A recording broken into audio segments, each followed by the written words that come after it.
제가 천선란 작가님이 이 작품을 어떻게 쓰게 됐는지를 말씀드렸잖아요. 너무 작가로서 일도 많이 하고 마치 투데이처럼 앞만 보고 너무 속도를 내다가 자신의 관절이 다른 것도 모르고 관절이 다르면 무릎이 아프면 주변을 둘러보지 못한다고 하더라고요. 내가 너무 빨리 달리면 앞만 봐야 되기 때문에 주변을 못 본대요. 그래서 하늘을 못 쳐다보고 그만큼 마음도 몸도 굳어가는 거죠. 그때쯤에 이 책을 쓰기 시작을 했는데 그때 당시에 어머니가 이 천선란 작가 어머니가 뇌출혈을 맞이하셔가지고 병원에 입원을 하셔서 생존율 3%에서 기적적으로 살아나셨대요. 근데 이제 그 뒤에도 뭐 원인 불명의 치매도 오셨었고 그 어머니가 그 치매가 오셨을 때 모든 언어를 잃어버리고 마치 1000개의 단어만 아는 아이처럼 되어버리셨대요.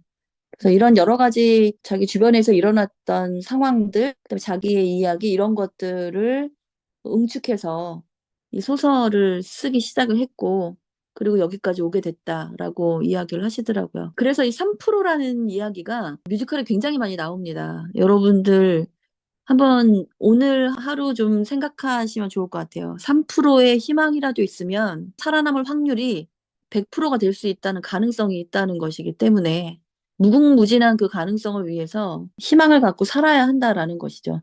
그러니까 살아야 할 프로테이지가 0%가 아니라고 하면 우리 모두가 돌아봐야 하는데 누구에게는 그 3%라는 게 지금 말씀드렸던 예를 들어서 다리가 하체가 없어진 로봇일 수도 있고 그리고 걷지 못하는 휠체어에 탄 배우일 수도 있고 또 남편을 잃은 아내일 수도 있고 그다음에 대학에 취직하고 싶어도 능력이 있어도 받아주지 않아서 들어가지 못하는 천재 소녀일 수도 있고 그렇지만 이 모두에게 3%의 가능성, 희망 이런 거는 분명히 있다는 것이죠. 그래서 그것을 위해서 하루하루 살아가는 열심히 살아가는 그런 모습들 이런 것들을 주제적으로 이야기하고 있는 작품이었습니다. 그래서 굉장히 좋았어요. 여러 가지가 신선하고. 그런데 사실은 제가 조금 박천희 작곡가님한테는 좀 송구합니다만 기억에 남는 음악은 없었어요. 또 음악하면 또 우리 조이님이신데 혹시 보셨나요? 다른 연습이랑 스케줄이 겹쳐서 사실 못 봤는데, 그렇지만 박천희 작곡가님의 오걸작이라는 콘서트에서 아주 다양한 넘버들을 미리 선보이셨어가지고, 거기서 음, 음악을 조금 들었어요. 네. 네.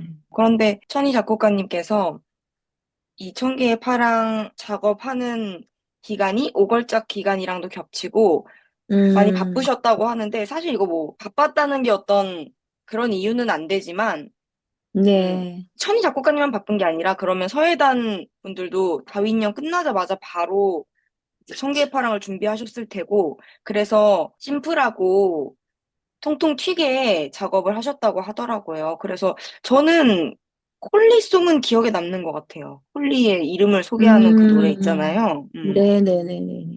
맞아요. 이게 개별적으로 음악을 들으면 그게 뭐 이렇게 이상하거나 나쁘거나 그러지는 않은 것 같아요. 그런데 줄거리가 김한솔 작가님께서 소설에 있는 것들을 너무 많이 견인을 해오셔서 이걸 왜 연극으로 안 하고 꼭 뮤지컬로 했어야 하나. 만약에 박천희 작곡가님이 아니더라도 그 누군가가 음악을 이걸 만약에 다 뺐더라도 이 감동이 그대로 전해졌겠다. 왜냐면 줄거리와 내용이 너무 좋으니까 이런 생각이 들었거든요. 음악의 어떤 송 모멘트라든가 음악이 가져다 주는 어떤 감동 이런 것들이 적절한 포인트에 들어가 있다라는 생각은 안 들었어요. 그래서 그런 부분에서 좀 아쉽다라는 생각이 들었고 이 작품을 준비를 하면서 지금 박천희 작곡가님도 마찬가지였겠지만 표현을 하시기를 깜깜한 암흑 속에서 프레시를 켜고 이쪽 길이 맞나 그러면서 거기를 탐색하면서 한 발짝 한 발짝 가는 그런 느낌이셨다고 이야기를 하시더라고요. 이게 이제 모든 창작 초연이라는 게 이제 그만큼 힘들고 어려웠다라는 이제 이야기인 건데, 총성 없는 전쟁터라고 표현을 하셨더라고요. 그만큼 어쨌든 많은 분들이 이 작품에서 애를 쓰시고 노력을 하시고 이렇게 만들어졌구나라는 생각도 들고, 그다음에 의상이나 뭐 안무 이런 것들도 서예단스러웠어요. 예, 일반적인 상업 공연으로서는 그렇게 접근하기 좀 어렵지 않았을까라는 그런 색감이나 이런 것들이 좀 있는데, 뭐 나름대로 어울렸던 것 같아요. 캐스팅 누구로 보셨어요? 아이돌 분들이 주연 배우에 더블 캐스팅 되셔가지고 궁금하더라고요. 제가 봤어요, 제가. 제가 콜리는 펜타곤의 진호하고요. 오, 그다음에 연재는 오마이걸의 효정. 음, 제가 아이돌 날 봤습니다. 우와. 우와, 네, 어떠셨어요? 그날이 아이돌 두 번 다 나오는 날이었어요. 그래서 음, 저는 이제 다 볼 때까지 그분들이 아이돌인지 모르고 봤고요. 근데 처음 본 애들인데 굉장히 연기를 귀엽게 한다라고 생각을 했었거든요. 이게 또 고등학생이고 그다음에 하나는 이제 로봇인데 이제 굉장히 귀여운 로봇이잖아요. 이게 작고 굉장히 가녀려야 되는 기수이기 때문에. 그래서 어떻게 음, 저렇게 귀여운 애들을 다 캐스팅을 했냐라고 생각을 하고 있었는데 그 친구들이 나중에 알고 보니까 둘 다 아이돌이더라고요. 너무 잘 어울렸죠. 그냥 일반적으로 그냥 배우가 아니고 아이돌들이 해서 어색함이 있는 공연들이 있는데 이 공연은 그런 게 전혀 없었고 오히려 이제 그 아이돌이 갖고 있는 귀염귀염한 이미지들 그다음에 되게 웃음이 보통 되게 매력적이잖아요. 애교가 많다고 해야 되나? 그 효정이 나오는 역할은 애교가 없는 역할에도 불구하고 매우 사랑스럽다는 음, 느낌이 좀 있었거든요. 그래서 음. 저는 재밌게 봤었습니다. 네. 저는 윤태호라는 배우분을 보긴 했는데 잘하시더라고요. 되게 안정적이었었어요. 근데 제가 프로그램을 보니까 이 진호라는 분이 딱 그렇게 아이돌 배우분처럼 생기셨네요. 그 말씀 주셨던 것처럼 귀엽다 보니까 기수 역할에 굉장히 잘 어울리셨겠네요. 근데 맞아요. 이게 서예단 공연에까지 아이돌들이 출연하는 거였에 대해서 어떻게 생각하세요? 원래는 이번에 새로운 예술 감독이 오시면서 이번 예술 감독이죠. 새로운 예술 감독. 이번 예술 감독님이 이제 가능하면 단원들 네, 위주로 단원들에게 네, 주인공을 주고 단원들 위주로 공연을 그렇죠. 하겠다라고 발표를 하신 걸로 전 알고 있거든요. 맞아요. 네. 네, 근데 이제 어떻게 하다가 캐스팅을 이렇게 아이돌을 했는지는 저도 잘 모르겠어요.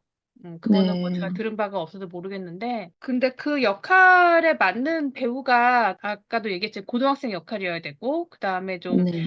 기수는 좀 작고 귀엽고 이러한 이미지들을 찾다 보니 더 적합한 음. 캐스팅을 위해서 한 게 아닐까라는 생각은 했었어요. 그랬겠죠. 잘 맞는 것도 있고, 또 사실 흥행도 영향을 미칠 수 있지 않았을까 싶어요. 그렇죠? 그때 관객들이 많으셨나요? 네, 제가 봤던 날은 제가 이제 예약을 할 때만 해도 관객이 별로 없었어요. 그래서 예. 그냥 좌석에 여유가 있으니까 그날 제가 예약을 했던 건데 가니까 사람이 꽉 차 있는 거예요. 그래서 음, 이제 처음부터 막 잘 나갔던 날짜는 아니었던 것 같은데 막판에 음, 관객이 몰린 회차라고 해야 될까요? 그랬던 것 같아요. 그래서 음, 어쨌든 제가 갔던 날은 좌석이 거의 없어서 꽉 찼던 기억은 있어요. 네. 저는 이 서예단 공연 초연이고 창작임에도 불구하고 아이들이 공연장에서 막 왔다 갔다 하는 모습이 인상적이었던 것 같아요. 뭐 보통 일반 뭐 뮤지컬을 좋아하시는 청장년층 분들이 오실 거라 생각했는데 이게 가족 뮤지컬이라는 뭐 휴먼 드라마 뭐 이런 게 그래도 어필을 좀 해서 그랬는지는 모르겠는데 아이들이 굉장히 많이 왔다 갔다 하고 그리고 로버트 나오니까 굉장히 좋아하더라고 애들이.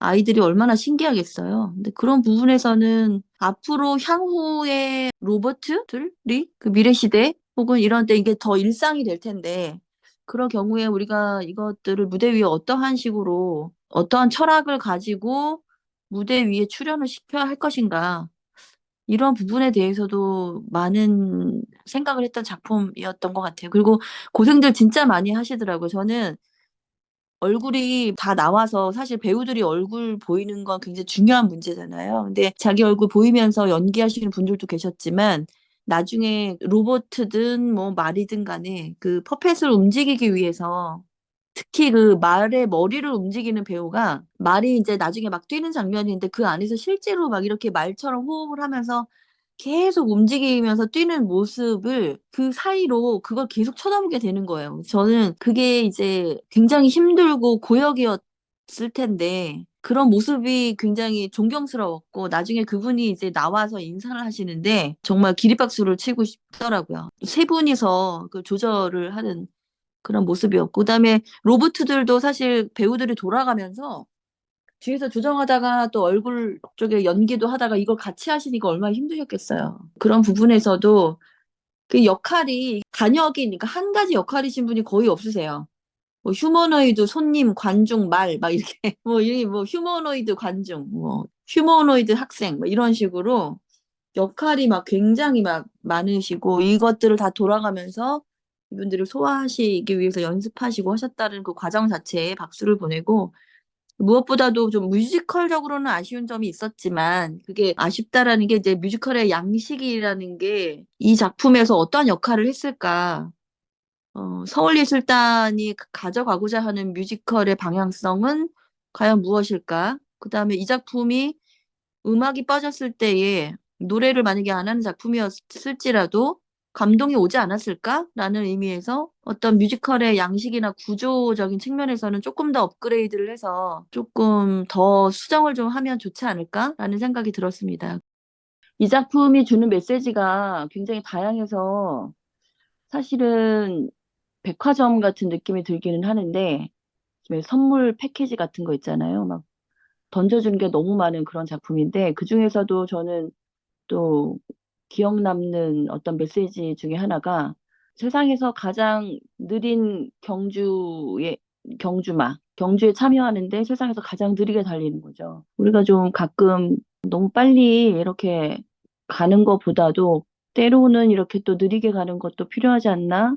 그런 메시지가 너무 좋았던 것 같아요. 그래서 제가 별점을 주자면 우리가 5점 만점에 한 3.8점 정도 주겠습니다. 다른 거에 비해서 제가 좀 박하게 드리는 측면이 있었는데 그 이유는 초연이었기 때문에 앞으로 더 수정 많이 하고 성장해서 4.5점까지 가는 걸로 그렇게 응원의 점수로 드리도록 하겠습니다. 서울예술단 창작 가무국들이 보통 제공해 놓으면서 업그레이드를 굉장히 많이 하는 편이라서 잘 발전해서 오지 않을까 싶은 생각이 드네요.